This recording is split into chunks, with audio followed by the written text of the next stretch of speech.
Okay, here we go again. Waiting for GTA 6? You're not alone. Rockstar has been teasing us for years. The trailer's out, the release date seems to be confirmed, but we're still looking at several months of waiting. That's if they don't delay it again. To help pass the time, we made this video just for you. I've split it into two parts. Games that feel truly GTA style, and games that only share parts of the experience. And in some cases, those parts might actually do it better than GTA itself. So you're craving open worlds, carjacking, crime stories, and that wild freedom vibe? No need to replay GTA 5 for the 5th time. Watch this video and find out where else you can get those same thrills, even if GTA 6 already out by the time you're watching this. Let's go. Part 1. Full-fledged GTA style. The first game is Mafia Definitive Edition, a full remake of legendary 2002 classic. You're dropped into America during the Great Depression, early 1930s, prohibition, vintage cars, and mobster drama. You play as Tommy Angelo, a cab driver who gets pulled into the world of the Italian mafia and becomes part of the crime family. Why it's like GTA, a large open world, the fictional city of Lost Haven inspired by Chicago and New York, carjackings, shootouts, chases, side missions, all here. You really feel immersed in the criminal underworld, even if the freedom is more controlled than in GTA. The main difference is structure. This isn't actually a sandbox game, it's an interactive gangster movie. The story takes the center stage. Cutscenes are cinematic, the atmosphere is rich, and everything feels scripted in the best way. Who it's for? Players who want a narrative-driven experience, not just open-world chaos. If you love strong writing, memorable dialogue, and tight storytelling, this is your GTA, but focused and classy. Sleeping Dogs, an open-world action game set in the heart of Hong Kong's triad underworld. You play as Wei Shen, an undercover cop embedded in a criminal syndicate. This story constantly pulls you between loyalty to law enforcement and the brotherhood of crime. Why it's like GTA? Well, open city, car theft, chases, shootouts, side quests, shops, gyms, grab a bike and ride across the city.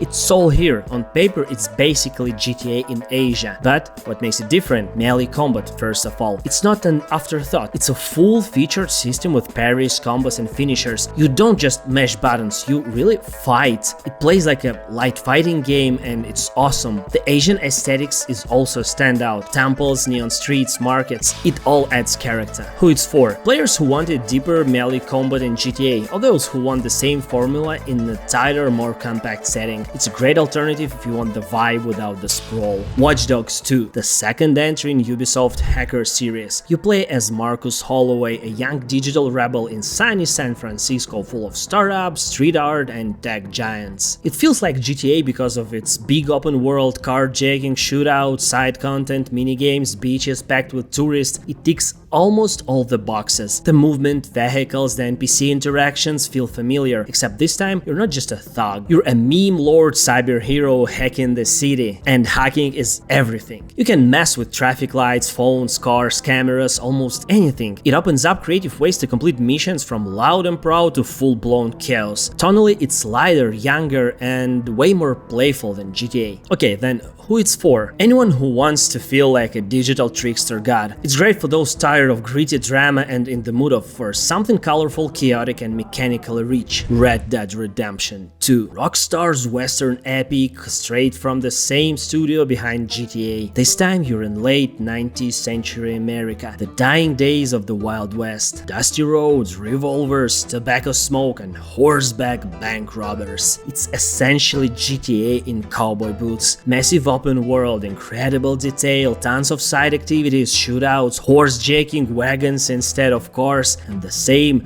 your action have consequences structure. Be an outlaw, be a gentleman, the world reacts. What's the difference then? Pace. Red Dead Redemption is slow, almost meditative. It's not just about doing missions, perfect if you crave depth, detail, and cinematic storytelling, but if you just want fast action, this ain't it. Just Cause 4. An explosive open-world action game starring Rico Rodriguez, agent, rebel, and walking natural disaster. Set in the fictional South American country of Solis, where Rico launches a one-man hurricane against a local total dictatorship. Why it's like GTA? Well, vehicles, shootouts, chases, open world, over-the-top weapons, and full player freedom. You can hijack anything, blow up everything, and wingsuit your way from a mountain top to oil refinery while still fighting enemies in the air. Gameplay-wise, it's very GTA but unchained. The main difference is total chaos. No realism here, just raw action. Tie an enemy to a gas canister and launch him into orbit. Also, dynamic weather. Tornadoes, lightning storms, hurricanes that actually affect gameplay. GTA's never done that. If your favorite part of GTA is chaos, explosions, and sandbox physics, this is for you. The story, well, optional. The real fun is turning the entire map into a playground of destruction. Saints Row the Third Reboot. Saints Row started as a straight-up GTA clone, but quickly went off the rails in the best possible ways, they say. The third is the peak of that insanity. Giant open world, gangs, explosions, purple dildo beds, okay. The 2022 reboot, more toned down and honestly a bit decisive. Why it's like GTA? Open world, criminal plot, gang management, tons of vehicles, weapons, side missions, stores, and character customization. Everything screams, I'm the boss here and I do what I want. And the difference is pure chaos and self-aware nonsense. The third is a GTA on steroids, bigger, louder, dumber in a good way. You skydive into gunfights, storm nightclubs with an SMG, and don't stop to ask why. The reboot toned things down maybe too much and felt a little bland to some. The third is perfect for anyone who misses unfiltered fun and absurdity. The reboot's for players who want a fresher look but without full-on mayhem. Either way, if you want a GTA-style world with more fun than grit, Saints Row has your flavor. Cyberpunk 2077. A narrative RPG from CD Projekt Red set in the dystopian megalopolis of Night City. You play as V, a merc trying to build a name in a world of implants, hackers, and mega corporations. Why it's like GTA? It's an open world where you can hop into cars, hijack bikes, grab quests from shady NPCs, and find yourself mid-shootout in seconds. The city is alive, cops react to crimes, and you're just one piece of the ecosystem. After all the updates, the game finally feels like a proper sandbox. The difference? Well, this is still an RPG. You manage stats, skill trees, dialogue choices, and lore. The vibe is more cyber paranoia and body mods than petty theft and street brawls. Also first-person view by default. Okay, who's it for then? Those who wanted more depth and cyberpunk in their GTAs. Also great for players who enjoy freedom, customization, and a sleek futuristic vibe, especially if you prefer your chaos in first-person dystopia mode. LA Noire.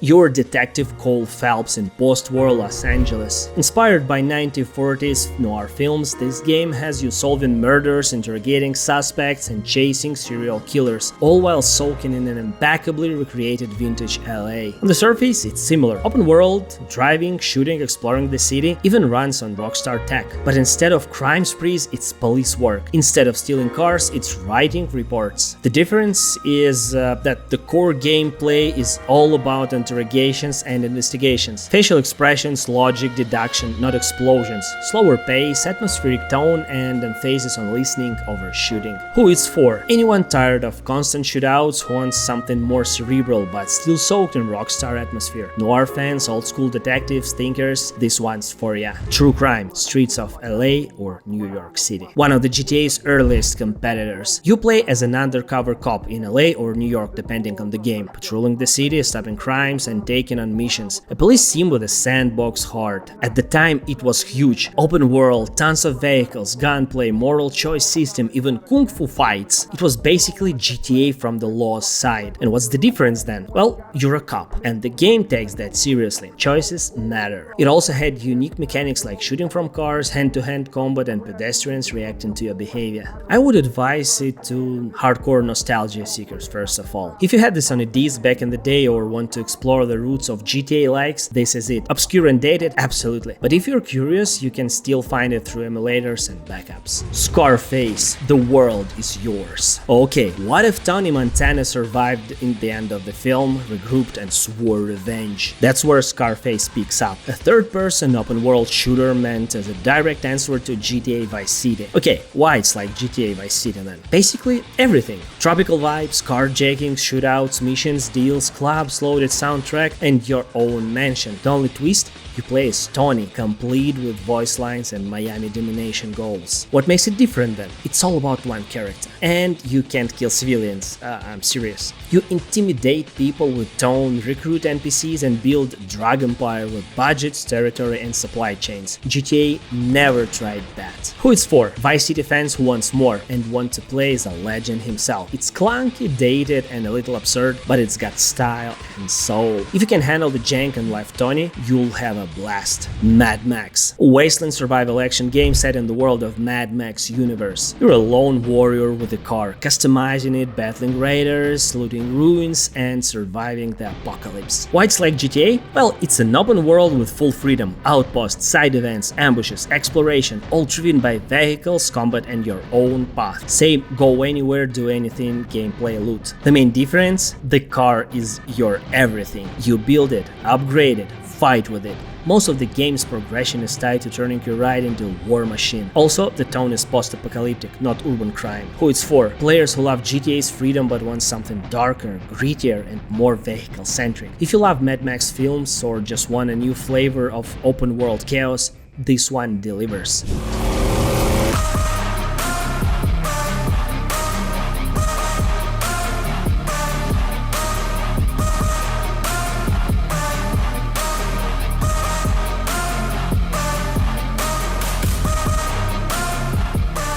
Part 2. Partial GTA replacements. Everything up to this point has been about games that really feel like GTA. In different ways, some lean into criminal drama, others into chaos and freedom, but they all deliver that same feeling. I'm in the world where I can do almost anything. Now let's talk about a different batch. Games that borrow certain flavors of GTA. Some bring the crime, some the driving, some the sense of anarchy. These aren't full replacements, but they're solid stopgaps while Rockstar polishes its next masterpiece. And hey, drop a comment, are you expecting a masterpiece or a mess when GTA 6 finally makes it to your hard drive? And why? By the way, thanks for using the like and subscribe buttons. Now let's roll the list. Yakuza Like a Dragon. The Yakuza series is a wild mix of crime, drama, street brawling and pure Japanese absurdity. Set in functionalized districts of Tokyo and Osaka, you usually play as a former Yakuza or someone in deep with them. There are open districts to explore, NPCs to talk to, mini-games to play, random events and in the late game even using taxis. Whoa. There are chases,